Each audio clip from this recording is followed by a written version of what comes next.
একাডেমির কাজ হচ্ছে শিল্পের সকল শাখায় প্রণোদনা দিতে হবে, প্রমোশন করতে হবে, নাটক যাতে পৌঁছে যায় মানুষের কাছে, নাটক যাতে ঠিক মতো আমরা মঞ্চে করতে পারি তার ব্যবস্থা করতে হবে, প্রণোদনা দিতে হবে যখন প্রয়োজন, হলের লাইট সাউন্ড ঠিক থাকতে হবে। তো সেটা কোথায়? প্রকাশনার ইন্ডাস্ট্রি প্রায় ধ্বংসের মুখে। 3টি মেলা আমরা হারিয়েছি। অনেক প্রকাশক এই কাজ ছেড়ে বাড়ি চলে গেছে।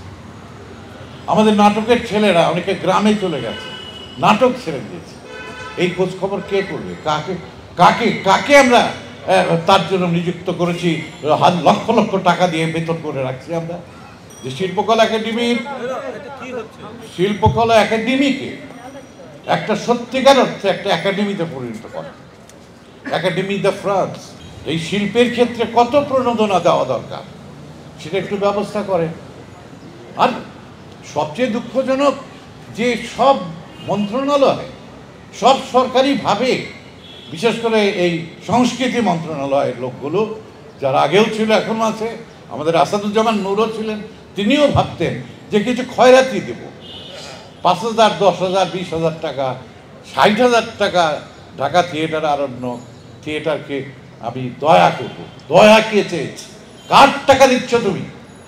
আমার টাকা দিচ্ছ, আমার টাকা, আমার ট্যাক্সের টাকা দিচ্ছ, আমার অধিকার।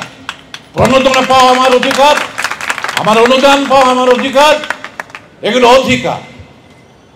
আমি স্যালারি গ্যান্টের কথা গত 10 বছর ধরে বলছি যে ভারতবর্ষে আছে, পৃথিবীর সব জায়গায় আছে, যারা নিয়মিত নাট্যচর্চা করে, যারা নিয়মিত নৃত্য চর্চা করে, যারা নিয়মিত বিভিন্ন শিল্পে কাজ করে, তাদের জন্য একটা মাসিক ভাতা দেওয়া দরকার।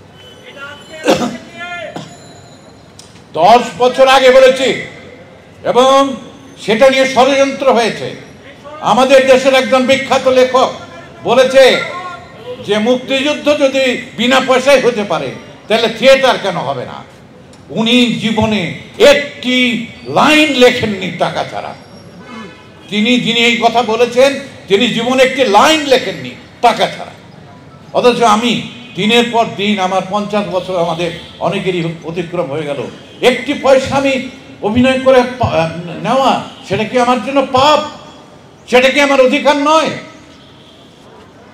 আমি মনে করি এই বিষয়গুলো ফয়সালা করা দরকার, যে সংস্কৃতি মন্ত্রণালয় কি করবেন, শিল্পকলা একাডেমি কি করবেন, এবং আমাদের সরকার, মুক্তিযুদ্ধের সরকার, সেই সরকার কি করবে।